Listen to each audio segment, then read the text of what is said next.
আপনারা কি জানেন ওয়েস্ট বেঙ্গলের সবচেয়ে সুন্দর ট্রেন রুট কোনটা? তাহলে দেখে নিন এই ভিডিও। এই ট্রেন রুট শুরু হয় শিলিগুড়ি জাংশন থেকে আর শেষ হয় আলিপুরদুয়ার জাংশনে।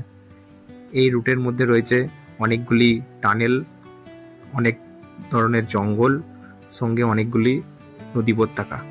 জঙ্গলের মধ্যে চাবড়ামারি, জলদাপাড়া, বক্সা বিখ্যাত, আর নদীগুলির মধ্যে তিস্তা, তোর্সা, জলঢাকা, কালজানি, নন্দী, এই নদীগুলি বিখ্যাত।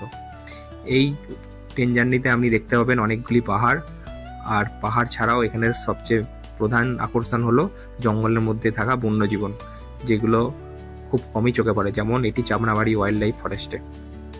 তাই তাড়াতাড়ি বুক করে নিন এই ভিস্তারম অথবা কাঞ্চনকন্যা এক্সপ্রেসের ট্রেন। পৌঁছে যান আপনার ড্রিম ডেস্টিনেশনে। ধন্যবাদ, শুভেচ্ছা রইল আপনাদের আগাম যাত্রার।